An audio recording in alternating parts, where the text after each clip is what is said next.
एक स्टूडेंट ने WhatsApp message share किया, I did not see the time go by. मुझे ऐसा महसूस हो रहा है कि वक्त नहीं गुजर रहा, वक्त कट नहीं रहा।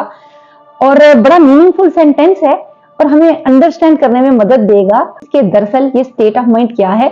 अगर आप भी ऐसी स्टेट ऑफ माइंड एक्सपीरियंस कर रहे हैं तो आप अकेले नहीं हैं, बहुत से लोग हैं जो इसी स्टेट ऑफ माइंड से गुजर रहे हैं। फिजिक्स के बहुत से असूल एज इट इज साइकोलॉजी में अप्लाई होते हैं और बहुत से असूल ऐसे मैं आपके साथ शेयर भी करती रही हूँ, जैसे कि डिस्प्लेसमेंट का था, उसके अलावा रिएक्शन फॉर्मेशन का था, फ्राइड के कॉन्सेप्ट से जो। अच्छा, आज हम बात करते हैं इनर्शिया की। फिजिक्स के लॉज में से एक लॉ है law of inertia. A body at rest continues its state of rest and a body in motion continues its state of motion until some external force is applied to it। सबने नौवीं में ये जो definition है ये याद की थी, लेकिन आपको जानकर हैरत होगी कि फिजिक्स के ये प्रिंसिपल्स हमारी जाती जिंदगियों में भी और हमारी नफ्सियाती सेहत के ऊपर भी असरअंदाज होते हैं। वो कैसे? बिल्कुल ऐसे ही जैसे इनर्शिया यानी ठहर जाना, मुंजमद हो जाना, एक चीज का बस एज इट इज होते चले जाना, कि इनर्शिया यही है ना कि नहीं बदल रहा, बदलाव नहीं आ रहा और यहां तक कि कोई एक्सटर्नल फोर्स आकर उसको बदलेगी। हमारी जाती जिंदगियों में भी हम भी उसी कोहलू के बैल की तरह गोल गोल चक्कर काटते जा रहे हैं या स्ट्रेट लाइन में उसी लाइन में चलते जा रहे हैं, एक रोबोटिक तरीके से, एक मैकेनिकल तरीके से जिंदगियां गुजार रहे हैं और हमारे अंदर बदलाव की कोई भी कैफियत नहीं आ रही है। और हम ये इंतजार कर रहे हैं कि बाहर से कोई चीज ऐसी आएगी, कोई एक मुखर्रिक आएगा, एक्सटर्नल स्टिमुलेशन आएगी जो हमें बदलेगी। लेकिन ये डिफरेंस है थोड़ा सा जहां पर फिजिक्स डेविएट कर जाती है साइकोलॉजी से, क्योंकि फिजिक्स में तो सम एक्सटर्नल फोर्सेस अप्लाइड जो उसको इनर्शिया को खत्म करेगी, लेकिन साइकोलॉजिकली आपके अंदर से मोटिवेशन आएगी, एनर्जी आपके अंदर से आएगी अपनी स्टेट ऑफ इनर्शिया को खत्म करने के लिए और स्टेग्नेशन को खत्म करने के लिए। अच्छा, ये जो चीज है ये कहाँ अप्लाई होती है? किसी अनहैप्पी मैरिज में, किसी अननेसेसरी कैरियर के अंदर, किसी ऐसी डिग्री के अंदर आपने एडमिशन ले लिया जिसको आप पसंद नहीं करते हैं। इसके अलावा बहुत ही अगर हम छोटे लेवल पर डायसेक्ट करें इसको समझने के लिए, तो मैं आपको मिसाल दूंगी। कुछ हैबिट्स जब हम बदलने की कोशिश करते हैं, मसलन आप अपना वेट कम करने की कोशिश कर रहे हैं और आपने कोई डाइट सोचा है कि मैंने अब डाइटिंग शुरू करनी है ना, हम ये देखते हैं कि ये इनर्शिया हमारी जिंदगियों में कैसे अप्लाई होता है और हम क्यों नहीं अपने आप को बदल पाते, क्यों नहीं चेंज कर पाते इन चीजों को। अच्छा, आपने अपना वेट कम करना है, आपने एक डाइट प्लान फॉलो करना है, आपने कहा मैंने ये इस टाइम में कुछ नहीं खाना। अब जिस टाइम में आप कुछ नहीं खा रहे तो क्या हो रहा है?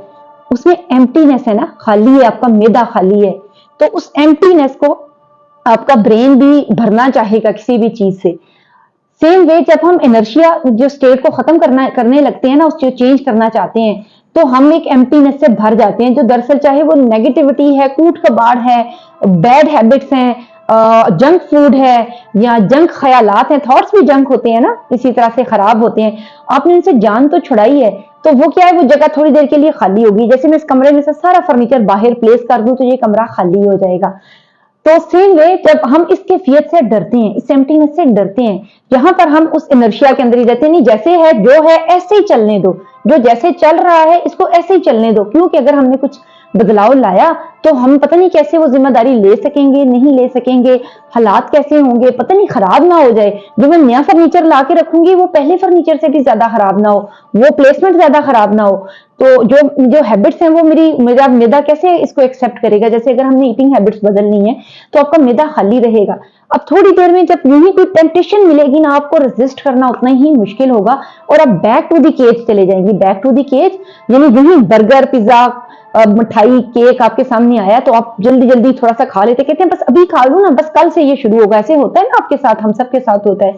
तो यही चीज है कि हमारी जाती जिंदगियों में भी जब भी हम स्टेट ऑफ इनर्शिया को खत्म करने की कोशिश करते हैं ना, तो थोड़ी देर के लिए जो एम्प्टीनेस आती है ना, जैसे किसी बैड जगह को आपने छोड़ना है, बैड जॉब को छोड़ना है, चेंज लाना है, किसी बैड रिलेशनशिप को टर्मिनेट करने का सोच रहे हैं, तो जो फीलिंग ऑफ एम्प्टीनेस है ना, अगर ये बंदा चला गया है बुरा, लेकिन इसमें कुछ अच्छी चीजें भी तो है ना, तो अगर ये नहीं बदल रहा, नहीं ये ना हो कुछ और गड़बड़ हो जाए, इससे भी बुरा मेरे साथ कुछ हो जाए, तो हम कोई रिस्क नहीं लेते हैं, रिस्क फैक्टर इन्वॉल्व नहीं होता। और उसकी रीजन क्या होती है कि उस एम्प्टीनेस में हम खौफजदा हो जाते हैं, फियर का शिकार हो जाते हैं।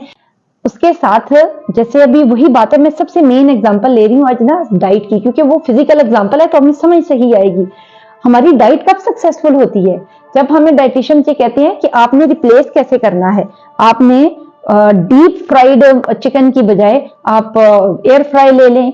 आप इसकी बजाय खाली मैदा नहीं छोड़ना, आप सब्जियां और वेजिटेबल्स खाएं। कहते हैं ना ऐसे, आप घर में नींबू पानी जो बगैर चीनी वाला है वो पीना शुरू कर दें। यानी दरअसल ये जो चीज है ना, ये रिप्लेसमेंट्स मांगती है बैड चीजों को, जंक थॉट्स को, जंक फूड को, जंक बिहेवियर्स को छोड़ना और उनको रिप्लेस करना विद हेल्दी थिंग्स। उसमें एम्प्टीनेस नहीं छोड़नी है। जो ही हम खाली जगह छोड़ते हैं ना, तो उसकी जगह एकदम से एक जिस तरह अब्रप्ट प्रेशर होता है ना, वो एकदम से वही बैड चीजें और बैड थॉट्स और फियर्स वो जगह घेर लेंगे और हम दोबारा से अपने वो सेफ जोन की तरफ, कंफर्ट जोन की तरफ लपकेंगे।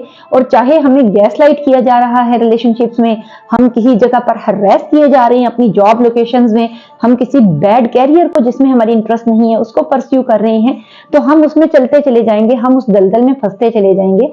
अपनी स्टेट ऑफ इनर्शिया को हम कंटिन्यू करते चले जाएंगे। अपनी स्टेट ऑफ इनर्शिया को ब्रेक कीजिए।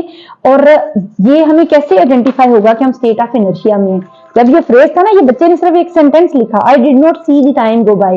अगर आपके अंदर ये स्टेट ऑफ माइंड है ना, थोड़ी देर बैठकर रिफ्लेक्ट करें कि क्या ऐसा हो रहा है कि मेरा वक्त नहीं गुजर रहा, मैं कह रही हूँ ये सिचुएशन एंड नहीं हो रही है और मेरे पास कुछ भी a feeling of nothingness and a feeling of emptiness.